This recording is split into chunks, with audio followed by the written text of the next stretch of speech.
Two guys in their early 50s with one dream: to achieve middle-aged sporting glory. This is the Missing Links Golf Show.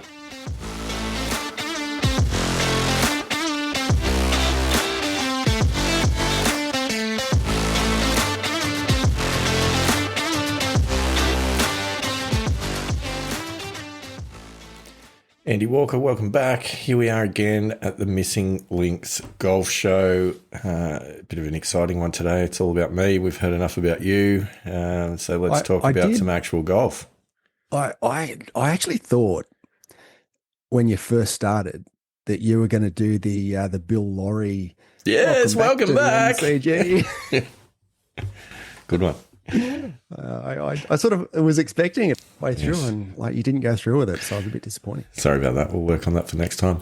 For those of you in the US of A, that will mean absolutely nothing. But he was a fantastic, legendary cricket commentator who always enjoyed coming back from the ad break with a bit of "Yes, welcome back to the MCG," as in the Melbourne Cricket Ground. Yeah, it was he is a proud Victorian.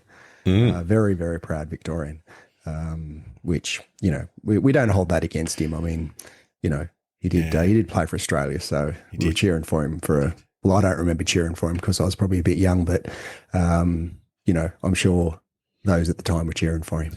No doubt. Victorian first, Australian second, I think it was a fair description. Anyway. Exactly.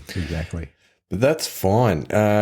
Talking about random facts about famous sports people, Andy Walker, given it is a sporting show. When I was watching the Open Championship that we talked about an episode or two ago, and my lovely wife was watching and saw the name JJ Spawn come up on the screen, obviously JJ. Winner of the US Open, and she asked the question, which I thought was quite an insightful question: what does JJ stand for? It's a very good question. I don't know. So I checked it out, and you might be interested to know that JJ stands for John Michael Spawn.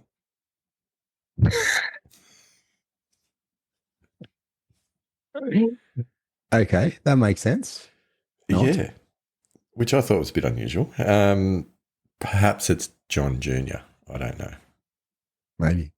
Did you check that out? No, I didn't check that out. I was pretty happy with John Michael going, that'll do me. I'll stop my internet research right there. Excellent. Due diligence at the superficial level. I love it. Yeah, I did a little bit of research, but I thought that was interesting. So anyway, John Michael, JJ, nice work. US Open champ, 2025. So let's talk about golf, since we're on a golf show. Because I did play a little bit of golf recently, and I thought it was an interesting, intriguing afternoon, I've got to say. Thought-provoking? Captivating? Yeah, there's some thoughts to provoke. So I thought before we get into the round, perhaps I'll just set the scene as I briefly did at the tail end of the last episode, because this was an interesting round, as the Pilgrims will know, and as has been well documented over recent episodes. I feel as though my game has definitely been trending in the right direction. The velocity has been strong.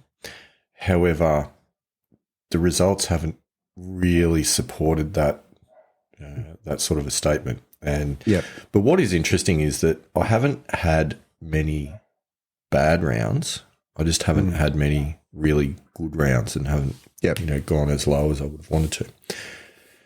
So I offer that as background. Now for this particular round, so this was now as we record, it was on last weekend, so sort of 6 days ago. It was an interesting one because, as you might recall at the beginning of this podcast, I was sitting at around about 10 as a handicap. I had managed to sneak down as low as 8.0 during the course of the show, and had a number of low flag rounds drop out in recent times, which had seen things bounce up to 9.5. Now, what this round was faced with was my lower round. One of my lower rounds was dropping out the bottom end of my last 20, and that was a 7.3. And if I didn't do better than an 11.8, which was my next lowest non-flag round that would replace it. With the amount of distance between those two rounds, that would see me blow out back to a 10.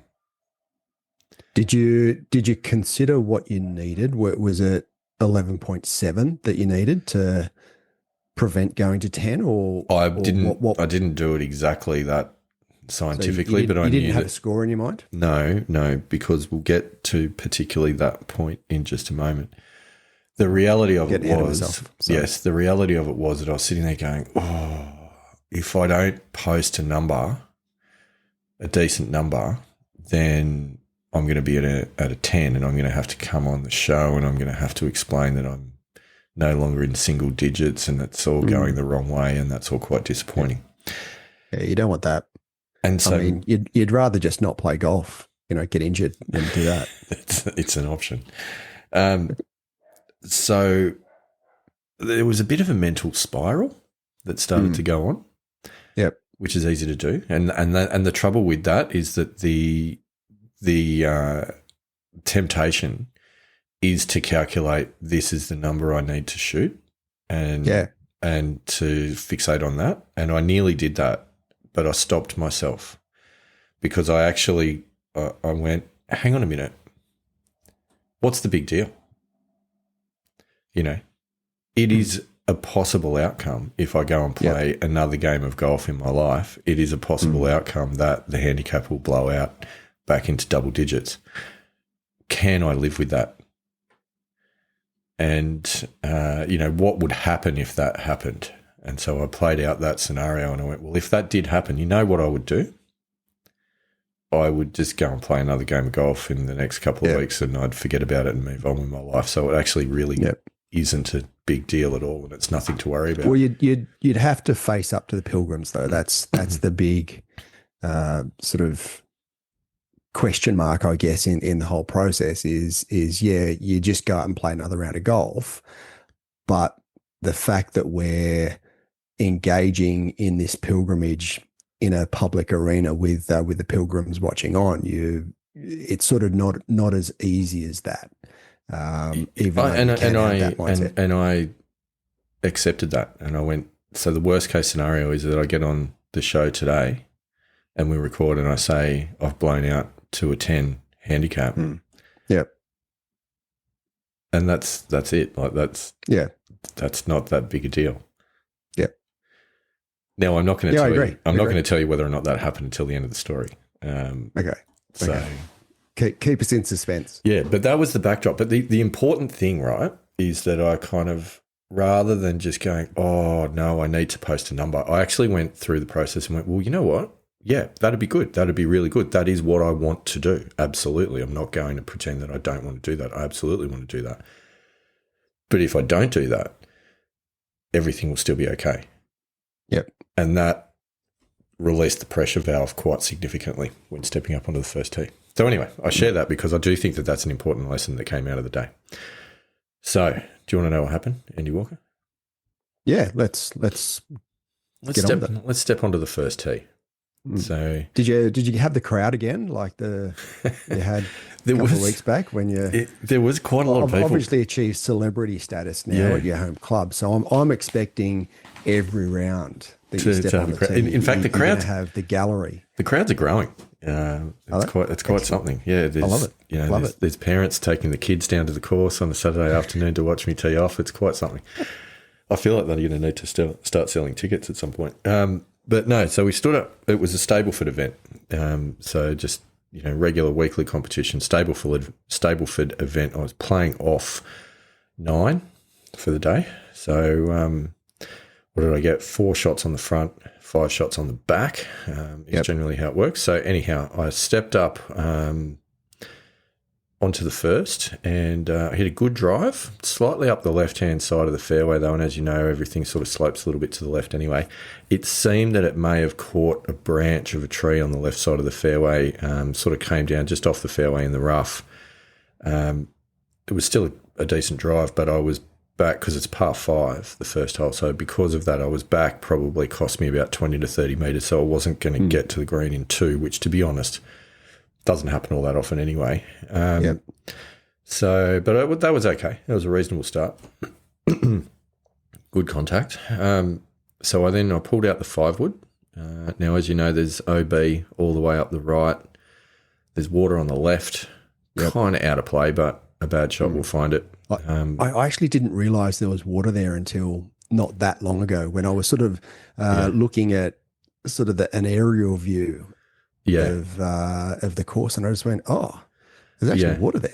I have seen people go in it. I have seen people go in it. You can't, but there's trees in front of it, so you're unlikely. Anyway, doesn't matter. I didn't go in it. I hit a good 5-wood up the middle of the fairway, which left me with about sort of 50 metres to the centre of the green, centre pin. So I pulled out my 56 just to, it was a pretty good number for a sandwich actually. So I felt pretty confident standing centre fairway and knifed it, Andy Walker. Really nicely, caught it about halfway up, gave it a nice smile, straight through the green, and there's nothing good long on one. No, it's tough from, especially, was the pin up the back or was it? No, it was pretty much a centre pin. Centre pin, you did say that, yeah. Yeah, but knifed it straight through, went through the green, across the cart path. There's some really deep rough and a nice big tree, and it kind of nestled up just next to the trunk of that tree. Wow. Well, overhanging branches and everything, so I couldn't pitch it back onto the green. So I did a 7-iron, just punch a 7-iron through. And the thing is, what I didn't want to do, Andy Walker, was leave it short in that rubbish, because the green then runs back to front, so all the way back to the fairway. So anyhow, I punched a 7-iron through the green back to the front edge. Yeah, that's not a bad result. It was okay, but you kind of in the situation where the mind starts racing a little bit, because I'm now there for 4. Yeah, yep. And nobody wants to double the first. So when I was at the front edge and see, I would have thought that you would have been standing over that putt going, well, it's a par putt. I decided to think that way. But at the same time, I mean, like they're the feelings that just creep in. It's not. Yeah. Golf is not a logical game, and the brain is not a logical organ. So you've got to deal with those things. So walked through, had a good look at it. Actually hit a really good putt. And it just missed the right edge, but it was a tap-in bogey. So nice. That was okay. It's not a bad start. It wasn't a terrible start. Yeah. So it definitely. It could have been a lot worse. It could have got away, but the knifing of the wedge on the way in, that wasn't ideal. It doesn't fill you with confidence. So what was that then? Was that, were you a little bit nervous, or were you just like a bit careless, or just a poor swing, or what? I just think it was a bad first hole swing. In honesty, at that point. So what I was thinking about it later, because as you know, I have been kind of working on getting the weight a little bit forward. With irons and in particular wedges. And I wonder a little bit if that's pushed the low point forward a touch, which has caught the ball on the way down. Yep. Possibly. Or usually a knife is the opposite though. Is when you don't transition your weight forward, and you're either decel or have your weight sort of still hanging back, and you don't actually take a divot. And it was neither of those. Yeah, wow, okay. Yeah, it was neither of those.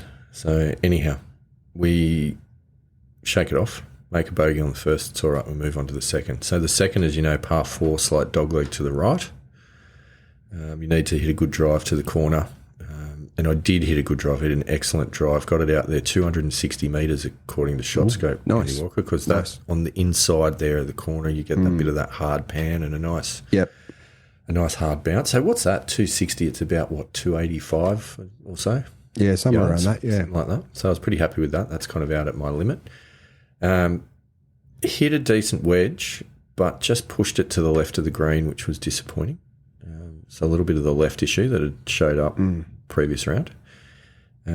Pitched on, hit a pretty good pitch to about 8 feet, but sadly missed the putt, so I've gone bogey to start. I mean, look, the second's not an easy hole, so, you're probably only looking at making par in that hole 50% of the time. So it's not that bad. It's not a disaster. Yeah, and it's certainly 2, 3, 4. I know we've got 3 and 4 coming up, but those par fours are fairly strong. 3 and 4 in particular, I always find as difficult holes. Yeah, as a starting sort of set of holes. Yeah. If you get away, and even if you're, well, certainly for me, if I'm 1 over through those 4 holes, I'm pretty happy. Mind you, I never have been when I've played Dubbo. But no, I mean, but, in fairness, I mean, like I didn't get a shot on 1, so it was a bogey for 1 point. I did get a shot on 2, so it was a bogey for 2 points. So I'd only essentially dropped a shot at this point. It was just one of those things that I thought, I don't want to be pushing my irons left again today. So that was in the back of my mind to learn from that, make sure that I get through the swing on future shots. So, but at the same time, like it was a decent chip. I hit what I thought was a good putt. It was actually just a misread. It just broke a little bit more than I thought, because I thought I was pretty much straight up the 4 line, but as it turned out, I still had a little bit of left to right break on it. But tap in bogey. It's not a terrible start by any stretch. Not the worst, yeah. Yeah. So we move on to 3. So as you know, we just mentioned 3 and 4 tough holes. I reckon. Yep. 4 used to be stroke 1 or 2. I think stroke 1 for a while on the course. So it's a tough hole. 3 is always a tough hole. Yeah. 3 actually. I mean, consecutively, they're close to the 2 toughest holes on the course. I mean, you've got 13 and 14 that are pretty tough as well. And then 17, 18, I think, is a nasty little combo to finish on. Yeah, see, I still reckon I agree, but I don't think they're as hard as what 3 and 4 or 13 and 14 are. Yeah. Yeah. They're a number of good little combos of tough holes. Anyway, so we step up to 3 and 4. So 3 originally, my understanding, was designed as a par 5, and the tee box was back closer to the second green. And you can still see the remnants of it in the trees next to the second green. Now, the reason that that's important is because if you played it as a par 5 and you were hitting approaches into that third green, say with a lob wedge or a pitching wedge or a high lofted club, it's a small green with some really big shoulders on bunkers. Whereas now that they've made it a long par 4, you're hitting into the green sort of with a mid iron, and it's much, much harder to hold that green as a result. So that's part of the reason, I think, which makes it a bit tougher. It'd be as a par 5, it wouldn't really have as much in the way of teeth, even with the tee box being another 50, 60 metres back. So nevertheless, we step up onto 3. I hit another good drive up the right side of the fairway. I had a 7 iron in, which I hit. I actually hit it well, and I thought it was going to be sort of left half of the green. It came up on the left front of the green, which was the right place to miss, because going at the pin from the right side of the fairway, if I was short of it but further right, I would have been in that big bunker with the nasty face on it. Yeah. So it was a good miss, and I was probably 40 feet, 45 feet from the hole at that point, and hit a good putt. Nearly dropped, just bent to the left right at the end. So it was a tap in par, which I was pretty happy with. Always making a par on 3, you feel like you've got half a shot on the field. Yeah, for sure. So that's a 3-pointer as well, which was good. So it got me back to level 2s. So we moved to the 4th hole. So the 4th hole is that long dogleg par 4, doglegs to the right. There's a massive big tree on the corner. You can't cut the corner at all. So I hit a good drive, but it hung a little bit left. Just sort of missed the fairway to the left. And, on that corner, there's the cypress pine and a couple of other little trees and a couple of big trees over there. I had a gap. I had a gap though, Andy Walker. You'll be happy to know. Right. It was, of course, you did. It was not a big gap. No, 90% air, they say. No, there was no branches. It was a gap. It was probably, I don't know, through the gap. I could probably see. I probably had a gap of about 3 meters between the trees, which would have been about 10 or 15 meters in front of me. So it was ambitious, but it was a gap. Did you picture maybe one of the Tiger windows? No. Could have done that. I mean, that would have been good. No, I had a good look at it and a good think, and I could come out sideways easily and safely back onto the fairway. But through the gap, I was looking at the right-hand bunker, and it was a distance it was a front pin, and it was a distance that was suitable for my 4 hybrid. And that's a club that does have a tendency to cut a little bit. So the right bunker, if I cut that just a little bit, fade it back onto the pin, would have been about right. So that was what I'd pictured in my mind. Yeah, excellent. So I hit my 4 hybrid. Yep. What do you think happened, Andy Walker? Oh, look, to me, it doesn't sound like a percentage shot. Right. If you were caddying again like Macquarie Cup, what would you have told me at this point? I would not have advised to take that shot. I mean, okay. The pitch back out into the fairway seems to me like it's the percentage play. Oh, it's definitely the percentage play. There's no question about that. And given you've started off like your evens with Stableford, you don't want to throw. And I'm assuming you get a shot on. Oh, absolutely get a shot on this hole. Yeah. So, I mean, again, the whole sort of situation for me would dictate that you pitch out sort of sideways back onto the fairway and go for your 2 points. So I took the hybrid and I went for the gap. Yeah. And smoked it straight through the gap. Started at the right bunker. Just faded back a little bit, right on line with the pin to the front edge. Nice. Easy two putt par. Another 3 points. Thanks for coming, Andy Walker. Enough of this negativity about pitching out sideways. I'll have none of it. It's not negativity. It's it's percentage play. Whatever.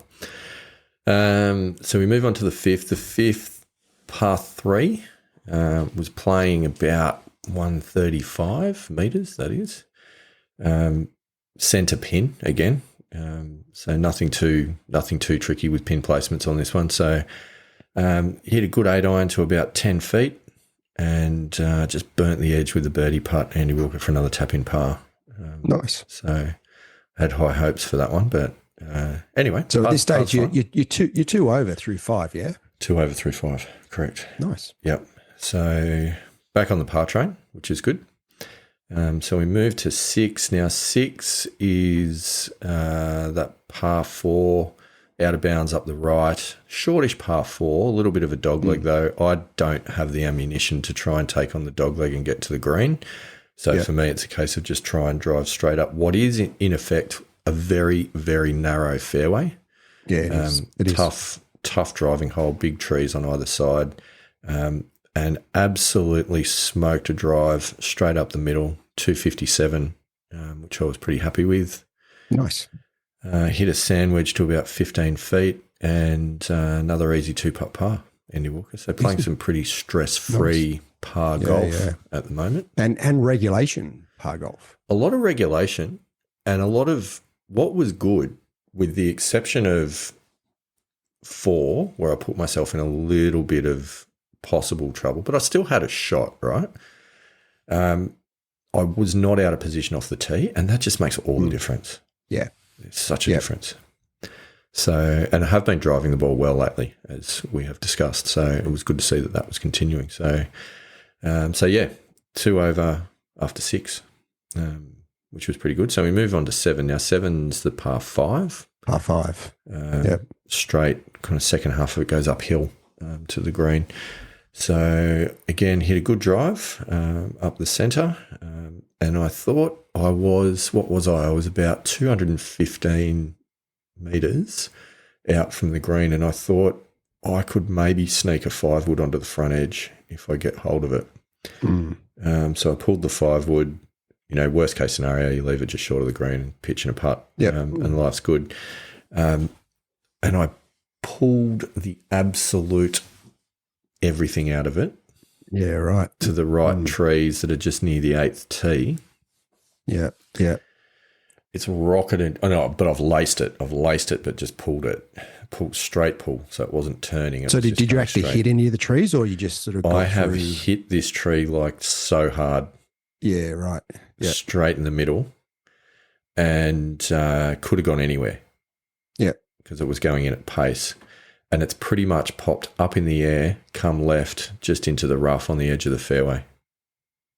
It's a bit lucky. That, ladies and gentlemen, is a result. So that enabled me to pull my pitching wedge, and I hit my pitching wedge to pin high to about 10 feet. Had a look at birdie, but it was a heavily braking putt. You know, that green's quite heavy back to front, so I was hitting across that slope. So I was pretty defensive, in fairness. So I finished with a tap-in par. So it was one of those that's where you needed a caddy that can read greens. Yeah, I know. I was having that thought, actually.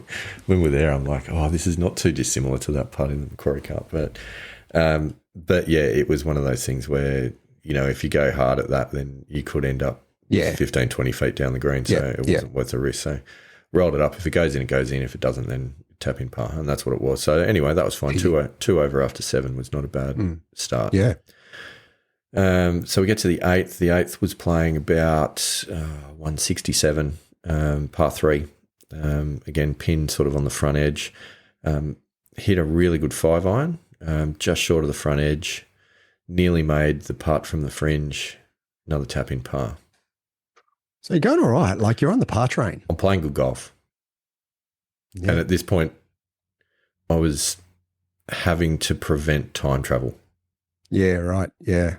Yep. Of course, with 2 over with 10 holes to play, when you're needing to, you know, have a reasonable score at least to maintain a single-digit handicap, then it's going to be difficult not to time travel at that point in time. There was a few reasons that made it hard to time travel. So there was exactly what you just explained. The delusions of grandeur were getting real. Yep. The other thing was that the last time I had played this course, I was 2 over after 8, and I came up 9. And you had... no, actually, I was 3 over. Sorry, I wasn't 2 over. I was 3 over after 8. I came up 9, and I... Yeah, your excavator job in the bunker. Yeah. So that was also floating around. To a degree, not really, but it was one of those things as well, which the challenge was, all right, they're all thoughts, good and bad. They could all happen. Either of those ends of the spectrum or anything in the middle could all happen, and it's all okay. Yep. So if it happens, it happens, but just because I thought it doesn't mean that it will, in fact, happen. So yeah, for sure. Let it go. Couple of deep breaths. You know, I did actually on the 7th tee and again on the 9th tee get into a little bit of breath work to just reground and, you know, get back, you know, get the head back where the feet are. And, you know, which is just super important. So we stood on the 9th. Now the 9th, another par 4, dog legs to the left. There's trees all up the left-hand side and there's OB right. But to be honest, OB right, it's really only there for the right-hander who has a massive slice. It shouldn't be in play. So I stepped up onto the 9th. I hit another really good drive past the corner. Nice. Left me with about 115 to a back pin. Yep. So a nice pitching wedge number, slightly uphill. I caught it probably about a groove or two low on the face, like not bad, definitely not knifed, not thin, but just slightly low on the face. It pitched, got up there and the pitch mark was about 2 feet left of the pin. Yep. But it took a big bounce and it just went into the rough at the back of the green, which was a little bit of a shame. And it was in some pretty thick rough downhill to the green, and then the green all running away past the pin to the front edge. So it was a bit of a nervy one. So I putted that through the rough. Okay. I'm ashamed to admit. You didn't think about taking like a hybrid? Or? I did think about taking the hybrid. The problem with that is that I have done that a few times and not to great effect because it's just not something that I've spent time practicing. Yeah. Okay. Yeah, that makes sense. So I thought I'll play the putter.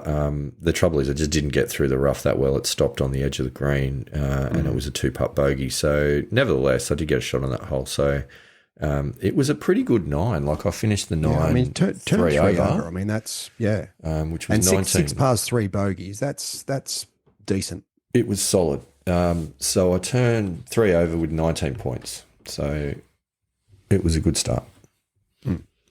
So life was good. Weather was beautiful. Yep. Company was good. Score was good. Ball striking was going pretty well. So Weather was good. yeah, I mean, Beautiful winter's day how good's life at in this the point? Midwest. Yeah. So we move on to the second 9. We have had previous episodes which we've titled, the back 9 or a game of 2 9s or something along those lines. Yep. So let's move on to the second 9, shall we? Yeah, right.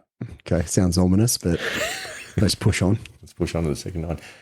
So we move on to 10. 10's another par 4, slight dogleg to the left. Really the only bad shot on 10 is to go left.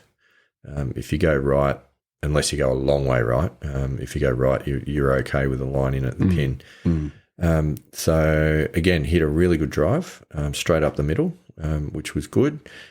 Hit a pitching wedge on, which pitched on the right side of the green, pretty much exactly where I was aiming it, and everything feeds to the left there. That was a sort of a centre pin again. So that was another. It was downhill putt, so a little bit defensive, couldn't really go at it, but I was about probably, 15, 18 feet away regardless, so it was a solid 2-putt par, so that was a pretty easy way to start the second 9 for what can be a hole that can get away from you a little bit. Like if you miss that green right, then trying to chip on, there's a bunker right, and that bunker shot you're lucky to hold the green with, and if you miss the bunker, it's even worse. So, Well, I mean, even I remember your last round, you were on the right-hand side of the green there, and it's a tough putt from the right side of the green when the pin's sort of middle or left, and it's all downhill. It and all runs away from you. I remember you 3-putted for a bogey in your last round. So I did. Yeah. So this one, easy to do. This one I was a little bit closer to. That one I was probably about 25 feet for the first putt and left it to about 6 foot, and that was the problem because and then it was a 6 foot breaking putt, which is always a 50-50 proposition. So look, this was good. It was solid. Get a shot on that. So it's another 3-pointer. So I was rolling along pretty nicely at this point. So we move into 11. 11 was another par 3, playing about 155, 160. So with the pin kind of tucked behind the front left bunker. Now, both those bunkers on the front of this green, they've got very high lips, so there's big shoulders on them as well. So with your tee shot, you kind of need to fly to the centre of the green pretty much, otherwise you'll hit the downslope of the shoulder and you shoot off the back of the green. So with a frontish pin, it's always a difficult shot because it's difficult to get close at least. So I hit a 6-iron sort of just to the right of the pin, pretty much at the centre of the green. Finished about 20 feet, but I had quite a big breaking putt that what I didn't realise, I didn't probably read it with enough care, kind of went uphill a bit at the end, downhill for a lot of it, but then because of the shoulder of that bunker kind of went back uphill a little bit at the end. So I left it about, I missed by about 6 foot, so it broke a little bit more and it came up short. So unfortunately that ended up being a 3-putt bogey, Andy Walker, which was a shame. Still not the end of the world. I mean, it's only a bogey. Not the end of the world. It was okay. So we move on to 12. Now, 12 is the first of, you mentioned before 13 and 14. 12, I'd add 12 in. It's a bit of a boom or bust hole. It's par 5, but you've got the water all the way up the left. And I kind of refer to these 3 holes as Poseidon's trident. Right. Just because I remember watching, some of the PGA Tour events, and you've got, you've got the bear trap, and you've got, these things. So I thought, why don't we name these 3 holes? So I went with Poseidon's trident. I like that. 3 holes, nice. There's water. Anyway, so par 5. So stepped up, hit another really good drive, about 250 up the centre, which was good, which left me with about 210 to the pin. So I took a 5-wood, and again, you've got to go over the corner of the second lake on this shot, so there is risk. Hit a pretty good 5-wood, but just missed the green on the left. There's not a huge amount of space on the left, in fairness, because that second lake cuts in, but I was okay. Just left of the green. and pitched on, I had to kind of really open up the face and hit a bit of a flop shot because it's a raised green there, and there wasn't a lot of space between the edge of the green and the pin. So I actually hit quite a good shot to around about 6 feet and really frustratingly finished with a tap-in par. Well, again, no harm done. Yeah, 6-footer. Yeah, you want to make those, but at the end of the day, you're not going to make all of them. So, yeah, what was getting a little bit wearing though is that I'd had, at this point, sort of 2 or 3 really good looks at birdie, and nothing had gone in. Yeah, but at the end of the day, you're 4 over through 12 holes. Correct. So I understand that, frustrating that, you may not have got a birdie, but you're still playing good golf. I mean, 12 holes, 8 pars, 4 bogeys, Yeah. Frustrating, but not frustrating enough to be, affecting in any way. Yeah, for sure. So then we move on to 13. Now, 13's a strong par 4. It's not an easy hole. There's out of bounds all the way up the left, trees up the right. But again, got a really good drive away up the centre of the fairway. Had a 6-iron into the green, which I probably pulled just a little bit, and it finished on the fringe on the back right edge. Now that green has got the right side where I was is elevated. And it dips down to the centre, and then it dips back up again to the left-hand side.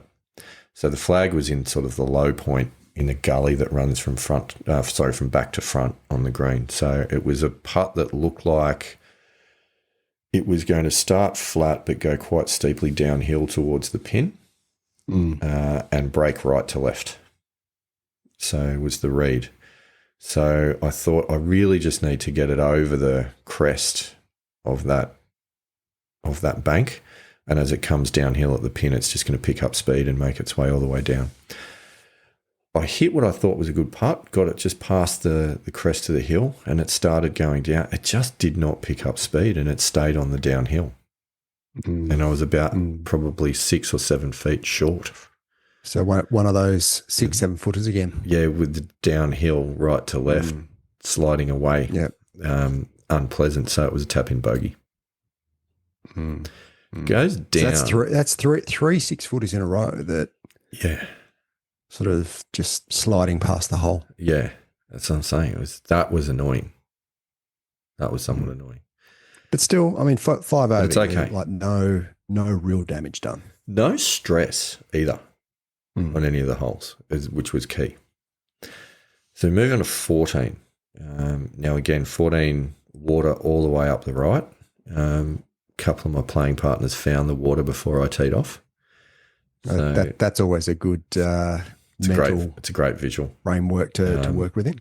Another one actually found the groundsman's shed off in the trees to the left, which I thought was an excellent performance. Open fairway then. Yeah, that's right. Open fairway, and Andy Walker, you'll be happy to know that I put it to good use. I hit a really good drive straight up the centre. Once again. Driving well, another really good driving round, it sounded like. Yep. We'll cover that. But yes, hitting the drive well. And it was one of those things where I felt like standing on the tee going, which blade of grass do I want to aim at right now? Yeah. With the driver. That's a good feeling. Yeah. Yep. Hit another really good pitching wedge to about 10 feet, pin high, just left of the pin. And happy to say I made a tap-in par. Excellent. So another tap-in. Yeah. It's stress-free. Like, look, you can't be unhappy with stress-free. It is. And that is true. So we moved to 15. 15's a par 5 up the hill over 2 small lakes. Playing about 165, slightly into the breeze as well. So not an easy shot. So hit a 5-iron as fat and toey as you could possibly want. Yeah, right. It sneaked over the second lake, but it was still about 25 metres short of the green. Yep. So that was okay. He had another relatively simple pitch on sort of straight up the green, uphill really as well to the pin, and I knifed another one, Andy Walker. And at this point, I should mention to the pilgrims that there's out of bounds behind this green. It's a slightly elevated green. So I knifed it, and I knifed it hard, and it hit the top of the bank of the elevated green and popped up in the air and finished on the back edge. That's a bit lucky. Was lucky. Yeah. Very lucky. Yeah. So nice, easy 2-putt bogey. Fighting bogey, we'll call it. Could have been worse. So through 15 holes then, yeah? You're 6 over, playing off 9. Mm-hmm. So and you've got the easiest hole on the course coming up, obviously, that we all know is 16. Which is not, but it is, yeah. Yeah. So it's definitely, I mean, you got to be thinking birdie on 16 with being the easiest hole on the golf course. So you should be wrapping this round up like pretty easily in a well under your handicap. I love the way you set that up. Let's go with that. So step on the 16th tee, and you're right. 16 is the index is 18, so it's ranked. Use your words. It's ranked the easiest hole on the course, but I struggle to believe that a hole that is a genuine par 5. It's got a fairway bunker. You're hitting your drive to a corner. There's a bit of a dog leg. There's a fairway bunker on the landing area. There's a lot of trees up the left. You then have a second shot. There's a sort of a fairway bunker just short right, which would leave you about a 40, 50 metre pitch out of sand onto the green. There's 3 bunkers around the green. It's a pretty heavily sloping green. There's a lot that can go wrong on this hole. I just really struggle to believe it's the easiest hole on the course when there's a 130 metre par 3 also to choose from. But anyway, that's the way it's rated. Yep. So it sounds like there's excuses coming to me. It doesn't. I mean, it doesn't really make any difference because if it was rated 17 or 18, who cares? I'm still not getting a shot. So yeah. You've got to get up there and play it. Let's just say that. And you're only 6 over with 3 to play. Yeah. So anyway, there's that. So I step up, hit another excellent drive straight up the centre to the corner. Hit a 5-wood, which pulled it slightly. So I missed the green right, and I was right of the bunker. Right of the second bunker, there was a back right pin. So I was short-sighted behind the bunker, had to flop it over the bunker to the flag, which I thought that's okay because I hit a good one on 12 doing exactly that. Yeah. So I opened the club face up, and what I think actually happened on this one, I think I kind of bounced it into the ball with the open club face rather than just nipping it because it was a little bit of an iffy lie, and therefore knifed another one. Not as badly, but it went through the green and off the other side of the green, which was a bit frustrating. Into some fairly heavy rough, so pitched on and 2-putted for a bogey on what was potentially a birdie opportunity. So anyway, still, such is life. It's a bogey. It's a point. Again, it's just a bogey. And we're 7 over. Yeah. 2 to play. Yep. So 17. 17's a tough hole. 17's a very strong par 4. So it's it's a second shot. Yeah, it's hole. a strong hole. Second shot hole. You got to hit a good second, and you're usually being asked to hit a good second from about sort of 170 to 180 out. But nevertheless, hit another really good drive up the left side of the fairway, and that's the last time that I could use the driver because the last hole's par 3. So the driver went back in the bag with a good pat on the head. Well done. Yep. Good day out. Nice. Yep. Got up there and I was about, I was about 100 and just over 170 out from the pin. And the pin was on the second tier, so it's 2-tier green up and down. Hit a good 5-iron, but didn't quite get on the green. It was just left. Pitched on, and I wanted to land the pitch on the top tier. It landed, it hit the bank of the tiers. So it kind of killed it. which unfortunately meant that putt was a bit of a tricky putt. So it was a tap-in bogey, which, again, okay, it was 2 points. So I was sitting then at 34 points through 17 holes. Get a shot on the last, so make bogey on the last, 2 points, 36 points, 9 over. Yeah. Good day's work. Yeah. It's your nemesis hole too, though. The last, isn't it? It's ugly. It's ugly. So anyway, and at this point, it was getting a bit cold too because we were playing in the afternoon. The sun was getting a bit low. Hadn't been the fastest round known to man. So there's all those sorts of things going on. So long par 3 up the hill, hit the 4 hybrid. Nice high cutty hybrid. Missed left, and you know this hole. That's not the side to miss. It's either. not the side. So on the left-hand side, there's trees up the left, and then the trees stop, and then there's this nice lush grass just in front of the clubhouse, which is where the ball finished. And then you've got the bunkers, and then you've got the green running all the way away from you downhill. Yes. Yep. And it is one of the fastest greens on the course. So I'm chipping from the rough over bunkers to a green running away from me down the hill is the shot. Yeah, it's not easy. After just knifing one in a similar situation a hole and a half before. So anyway, I had to pre-accept all possible outcomes at this point, Andy Walker, which was definitely the goal. So I opened the face on the club and nipped a really nice flop shot up. It landed just over the bunker as close as it could on the edge of the green. And it did roll out to the far edge, but it stayed on the green. So I genuinely don't think I could have done anything else other than hit the flag stick. Oh, that's good. It would have been the only way of stopping it. And very, very nearly made the putt, but finished with another tap in for a bogey and for 36 points and a 9 over par, 80 off the stick.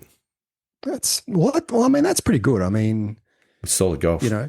36 points. I mean, we always, we talk about the fact that 36 points, you're not expected to play to 36 points on average. I mean, I think the average you're meant to be about 33 points. So that's about right.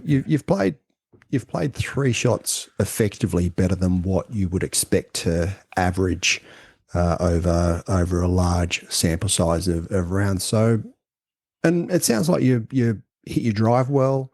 There were some really good shots. You had some strings of pars that you put together. I mean, I know you didn't have a birdie, but I mean, 9 pars, nine bogeys. Like, there's no doubles in there either, which has got to be a win. That's true. Look, in all honesty, I think there's a lot to take away from that. There was a lot. I thought there was a lot to take away from. It could easily have, that was an 80 that could have been a 75. There were 2 moments of fortune. One hitting the tree on 7 and the other hitting the upslope of the green on 15. But other than that, nothing dropped with the putter. Yeah. And those things, I think, balance themselves out most of the time in a round of golf. Yeah.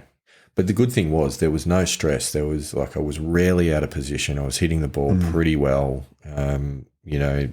Some improvements in short game would absolutely have made a difference. But I do want to take you through the strokes gained result for that round. I mean, your driver's got to be in the positive strokes gained, surely. So against a scratch handicapper on the benchmark, driving was plus 1.72. Yeah. So it was good. I'm not surprised by that. It was good. Approach shots was minus 1.83. Short game says minus 1.55, but I feel like that is potentially flattering. But I think realistically it's a bit flattering. I think some of the errors in short game are attributed to approaches, in fairness. But some of the knife wedges, I think that there's something going on there that you need to do a little bit of work for. Oh, without a doubt. Putting was minus 3.9. I've noticed putting is streaky. Yep. I can have good days and I can have not so good days. This wasn't a terrible day. I actually feel like that putting figure was almost a bit harsh. But that was the result of. But that's just putting. And I mean, we've talked about that before. You know, when we talk about, say, Scotty Scheffler, you know, and the really great ball strikers, is that your ball striking is your base. And there's going to be times in putting where, you know, everything's going to drop and you're going to have a really good strokes gained with putting. But then there's going to be, like, you know, this round where nothing drops and you're going to have a poor strokes gained. And I think that I'm coming to the perspective that you can't take one round, certainly in putting, you can't take one round in isolation. You need to actually have a look at the trend and where the trend is over a period of time. And yeah, I don't think that that's necessarily a good indication of where your putting's at this point in time. I think that's probably fair. I mean, there was a number of 50% putts that didn't drop, and they accumulate on the strokes gained because it starts to become quite binary with things either went in or they didn't. Whereas other shots, you know, if they're approach shots or whatnot, you might be losing 0.1 or 0.2 of a shot, but with putting, it's a half shot or more, so it can accumulate quite quickly, and nothing really dropped to offset that. So that was really the difference. I didn't feel like I'd putted badly at all. You know, I just didn't really make anything. And that might sound ridiculous, and you go, well, if you didn't make anything, you didn't putt well, but I was rolling the ball. I was rolling the ball on the line that I wanted to, and I had pretty good speed for the most part. So and from, you know, listening, you had a lot of tap-ins. A lot of tap-ins. And if you've got a lot of tap-ins, that means, you know, your distance control, your speed control is good. Yeah. And it doesn't really even mean that you're reading the putts that badly. It just means that this was a round where they didn't go in. And that's pretty much what it felt like, to be honest. Yeah. But what was good, right? Like, I have driven the ball well lately, and it's been consistently good. This round I hit 9 consecutive fairways from the 6th hole to the 17th. I only missed 2 throughout the whole round, and they were only just, like, they were just in the sort of, one just in the rough and the other one wasn't far off, but it had a couple of trees around it. But I wasn't, at no point did I have to sacrifice having a shot on my second because of a drive. So that was really, really, really important and really good. So it's 13 fairways. So was it 9 out of 13? No. All up. Hang on a minute. Let me tell you. Let me just get into the shot scope stats. It was 100% of fairways on the second 9, which is the second time I've done that in a row now, which is interesting in itself. So let me get into rounds. Champagne podcasting as we go into the stats live. So on the front 9, I missed 2 and I hit 1, 2, 3, 4, 5. And on the back 9, I hit 1, 2, 3, 4, 5, 6. So I hit 11 out of 13. Yeah. Yeah, that's good golf. Yeah. You take that every time you absolutely. You went out. Yeah. Absolutely. Well, what about greens in reg? How many greens in reg did you hit? Greens in reg, I hit... Because that would have to be over 10, surely. No, I don't know that it is. I hit 3 on the front. And I hit 1, 2, 3, 4 on the back, 7. Okay, 7. Yeah, that's where the issue is. Mind you, though, a number of them were on the fringe. Yeah. So if you added the ones that were on the fringe, it would have been 10. Yeah. Yeah. So it's not too bad. 34 putts all up. Well, I mean, it's pretty obvious, I think, where you need to be spending some time. Driving. Well, I mean, I think that's just maintenance. And then obviously I think there's still work on your approach play and then short game. Putting, look, I think putting is just one of those streaky things that I think you need to work on the tool read framework, but I've never thought that there's that much wrong with your putting stroke as such, the mechanics of your stroke. I think once you get that framework around tool read and you get your green reading skills up, I think then your putting stats, your strokes gained will improve dramatically. I'm hoping so. Speaking of strokes gained stats, I do want to take you on a little bit of a journey, Andy Walker, because one of the themes, and this was interesting, I went back and I had a look at 2025 as a year in total and then compared it to the full year of each of the preceding years, by year, because it's a larger sample size. Because as you know, this year I've been talking about the fact that I feel like I'm playing much better golf than I've played before, but I'm not necessarily getting the results that I want or that I feel that I should be getting. So if we go back as far as 2020, this is really This is interesting. Okay, so this is full year strokes gained against scratch benchmark. In 2020, my strokes gained result was minus 15.76. Wow. Okay. So that's when I was playing off mid-teens. Yep.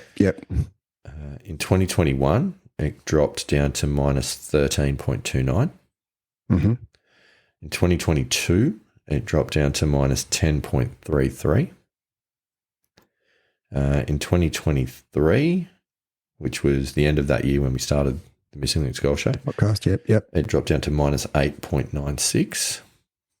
Last year in 2024, it was minus 8.00, so 8 even, which I was playing off 8 for most of the year, so that would make sense. This year, 2025, it's currently sitting at minus 6.78. And the handicap's not matching that, interestingly. No.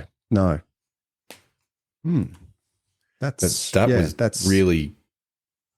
was interesting to look at, and it was actually really reaffirming of the fact that I'm not, and I think what's driving that is I'm not having the bad rounds that I was having. I'm just not having the low rounds that I need. Yep. Yeah. So those big scores and those outliers that you have, which really push out your strokes gained, they're diminishing, which means that your average is just becoming, your best isn't necessarily becoming better.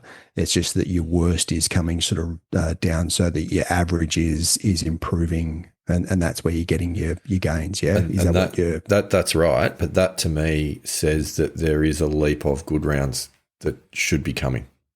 Yeah. You would think so. Yeah.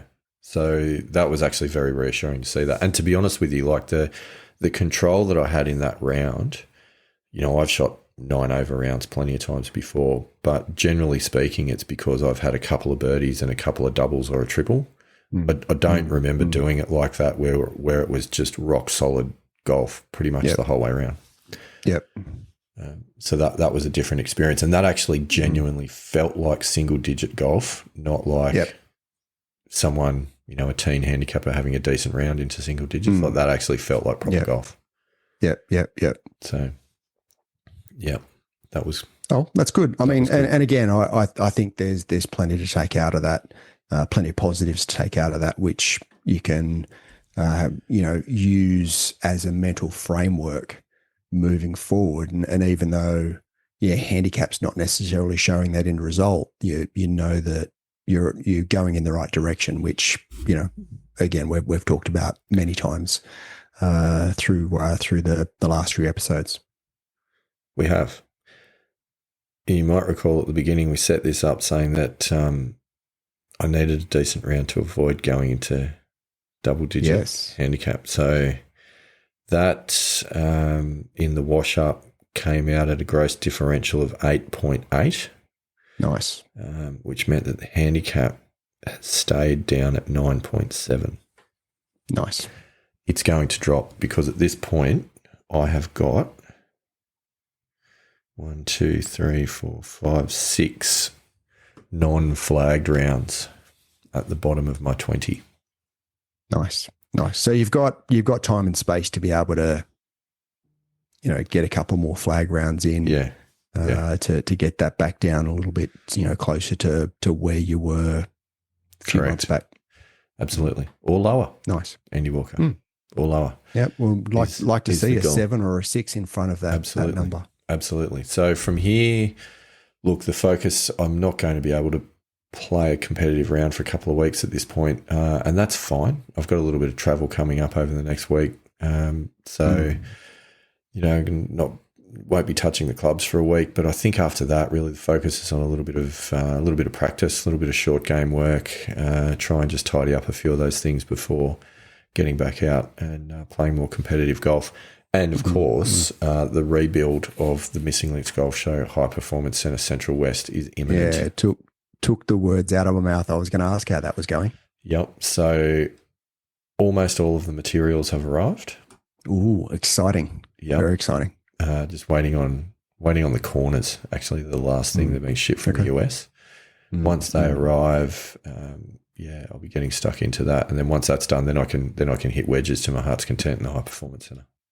Do you know if there are any tariffs on like those corners? There would be if we were importing them into the US, but given that we're buying them from the US and importing into Australia, it's totally fine because amazingly the Australian government understands economics.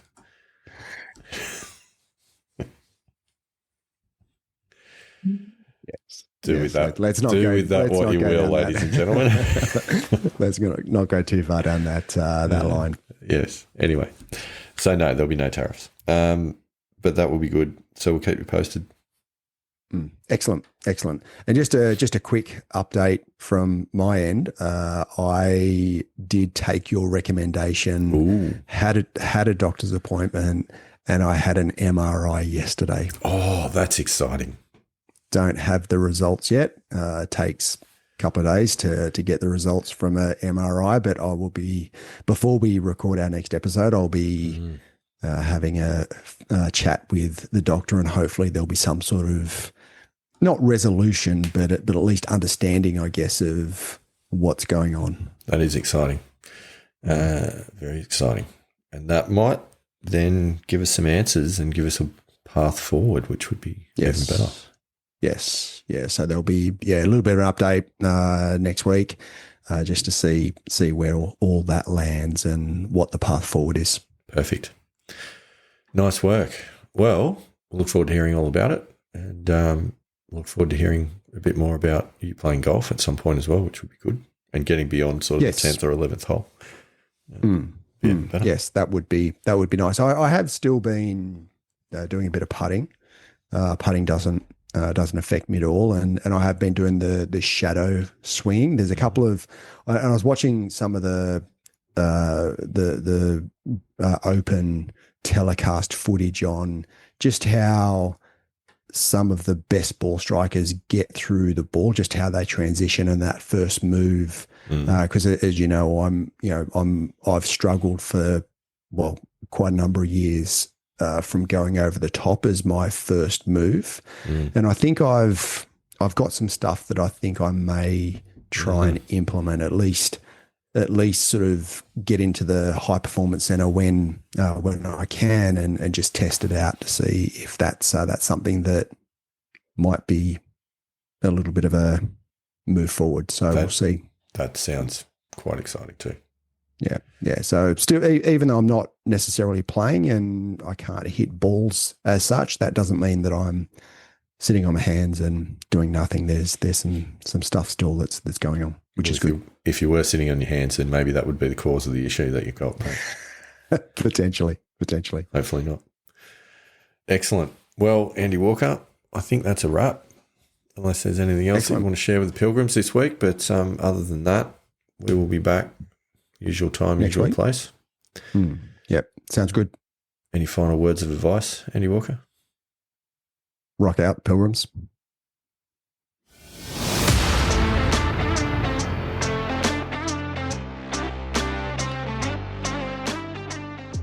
Thanks for listening to us today. We love hearing from our Pilgrims, so please reach out to us through any of the links in the show notes. We know golf is hard, so we hope we can help you shoot better scores and inspire you to keep trying. Rock on, Pilgrims.